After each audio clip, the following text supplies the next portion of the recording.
யோவான், மார்க், மரியா ஆகிய மூவரும் விடிவெள்ளி என்றழைக்கப்பட்ட ஒரு சிறிய அமைதியான கிராமத்தில் வாழ்ந்து வந்தனர். அவர்களின் வாழ்வின் ஒவ்வொரு அடியும் இயேசுவின் போதனைகளான நான் உங்களிடம் அன்பு கொண்டிருப்பது போல நீங்களும் ஒருவர் மற்றவரிடம் அன்பு கொண்டிருக்க வேண்டும் என்பதே என் கட்டளை என்ற வார்த்தைகளை சுற்றி பின்னப்பட்டிருந்தது.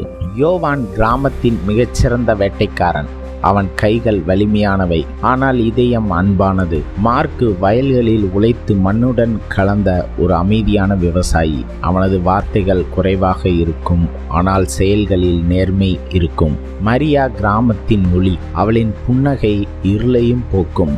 அனைவர் மீதும் அவள் கொண்டிருந்த அன்பு கிராமத்திற்கு ஒரு அரணாக இருந்தது. ஒரு துர்பாக்கிய நாளில் அவர்களது கிராமத்தின் அருகில் பாலடைந்த பள்ளத்தாக்கு என்று அழைக்கப்பட்ட ஒரு காட்டுப்பகுதியில் கொடூரமான பிளாத்து தலைமையில் ஒரு கொள்ளை கூட்டம் முகாமிட்டது. பிளாத்துவின் பெயரை கேட்டாலே சிறு குழந்தைகள் கூட பதுங்குவார்கள். அவனது கூட்டம் சுற்றியுள்ள கிராமங்களை சூறையாடி பெண்களையும் குழந்தைகளையும் பிணைய கைதியாக பிடித்து சென்று பயங்கரமான வரி வசூல் செய்து மக்களை அச்சுறுத்தி வந்தது. விடிவெள்ளி கிராமத்து மக்கள் பீதியடைந்தனர். இரவில் வீடுகளுக்குள் ஒளிந்து கர்த்தரிடம் வேண்டினர். யோவான், மார்க், மரியா மூவரும் ஆலயத்தில் கூடினர். நாம் என்ன செய்வது என்று மார்க்வின் குரல் நடுங்கியது. மரியா தனது கண்களில் நீர் தழும்ப, அன்பு மட்டுமே நம்மை காப்பாற்றும், வன்முறைக்கு எதிராக வன்முறை தீர்வல்ல என்றாள்.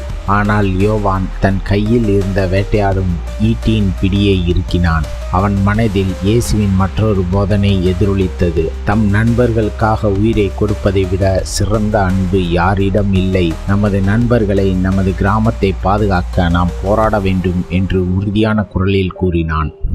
சூரியன் அஸ்தமிக்கும் நேரம். வானம் சிவந்து காணப்பட்டது. மரங்கள் அசைந்தன. கிராமத்தின் நுழைவாயிலில் குதிரைகளின் குளம்பொலியும் கத்தி சத்தங்களும் பயங்கரமான சிரிப்பொலிகளும் கேட்டன. பிளாத்துவின் கொள்ளை கூட்டம் கிராமத்திற்குள் நுழைய தொடங்கியது. பயங்கரமான கூச்சல்களும் பெண்களின் அலறல்களும் குழந்தைகளின் அழுகுரல்களும் கிராமமெங்கும் ஒலித்தன. வீடுகள் தீப்பற்றி எரிந்தனர். மக்கள் உயிரை காப்பாற்றிக் கொள்ள ஓடினர். பிளாத்து தனது பெரிய கரடுமுரடான உடலுடன் கிராமத்தின் மத்தியில் நின்றான். அவனது கண்கள் வேட்டையாடும் மிருகத்தின் கண்களைப் போல மின்னின. அவனது கூட்டத்தின் கண்களும் அதே மாதிரி நின்றது. அந்த இருண்ட நேரத்தில் கூட மரியா அழகாக தெரிந்தாள். பிளாத்துவின் கொடூரமான கண்களில் ஒரு வெறி மின்னியது. அவன் மரியாவை நோக்கி நகர்ந்தான்.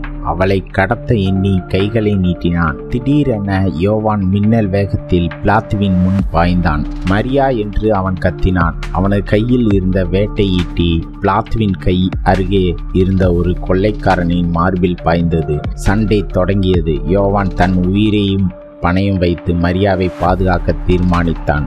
அவனது ஒவ்வொரு அடியும் இயேசுவின் அன்பையும் நண்பர்களுக்கான தியாகத்தையும் பிரதிபலித்தன. மார்க்கும் யோவானுடன் இணைந்து போரிடத் தொடங்கினான்.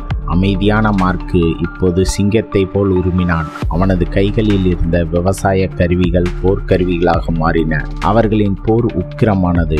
ஆனால் பிளாத்துவின் கூட்டம் எண்ணிக்கையில் அதிகம். இருள் மெதுவாக கிராமத்தை சூழ்ந்தது. இரவின் அமைதி பயங்கரமான சண்டையின் ஓசையால் சிதைந்தது. சண்டை தீவிரமடைந்த போது யோவான் கடுமையாக காயமடைந்தான். பிளாத்து யோவானை நிலைகுலைய செய்து மரியாவை இழுத்துச் செல்ல முயன்றான். மரியா கதறினாள். யோவான் வலியால் துடித்தாலும் அவளை விட்டு கொடுக்க மனமில்லை. மார்க் யோவானுக்கு உதவ விரைந்தான். யோவான் பிளாத்துவின் மீது பாய்ந்தான். ஆனால் பிளாத்து யோவானின் மார்பில் ஒரு வாளை சொருகினான். யோவான் நிலைகுலைந்து விழுந்தான். அவன் மூச்சு திணறிய போது மரியாவின் முகத்தை பார்த்தான். அவன் கண்களில் அன்பு நிறைந்து வழிந்தது.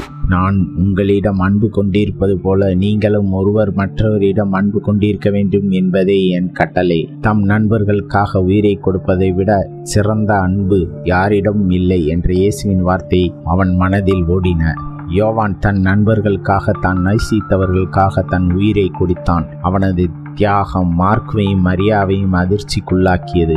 மார்க் கோபத்தில் பற்றி எறிந்தான். அவன் பிளாத்துவின் கூட்டத்தை எதிர்த்து முன்பை விட உக்கிரமாக போர் தொடங்கினான். மரியா யோவானின் உடலை கட்டிப்பிடித்து கொண்டு அழுது கொண்டிருந்தாள். அவளுடைய அழுகை கிராம மக்கள் அனைவரும் மனதிலும் வேதனையை ஏற்படுத்தியது.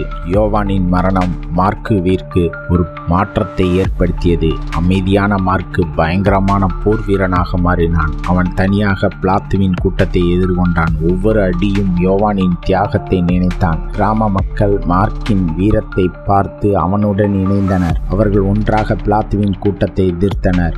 மரியா யோவானின் தியாகத்தால் உத்வேகம் பெற்று காயமடைந்தவர்களுக்கு உதவத் தொடங்கினாள். அவள் இயேசுவின் அன்பை பரப்பவும் கிராம மக்களை ஒற்றுமையுடன் வாழவும் ஊக்கப்படுத்தியவள். கிராம மக்கள் தங்கள் வேதனையை அன்பாக மாற்றினர். பிலாத்துவின் கூட்டம் மார்க்கின் வீரத்தாலும் கிராம மக்களின் ஒற்றுமையாலும் பின்வாங்க தொடங்கியது. இறுதியாக பிலாத்து தோற்கடிக்கப்பட்டான். கிராமம் அமைதியானது. ஆனால் யோவானின் தியாகம் அவர்களின் மனதில் என்றும் நிலைத்திருந்தது. மார்க்குவும் மரியாவும் யோவானை நினைவு கூர்ந்தனர்.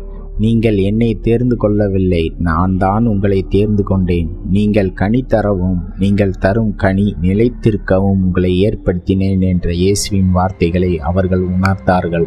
யோவானின் தியாகம் அவர்களின் வாழ்வில் ஒரு புதிய தொடக்கத்தை ஏற்படுத்தியது. அவர்கள் அன்பு, நம்பிக்கை, ஒற்றுமை ஆகியவற்றை தங்கள் வாழ்க்கையில் வளர்த்தனர். அவர்கள் ஒருவர் மற்றவரிடம் அன்பு கொள்ள வேண்டும் என்ற இயேசுவின் கட்டளையை தங்கள் வாழ்வில் பின்பற்றினர். யோவான் விதைத்த அன்பு அவர்கள் கிராமத்தில் என்றென்றும் கனியாக விளைந்தது.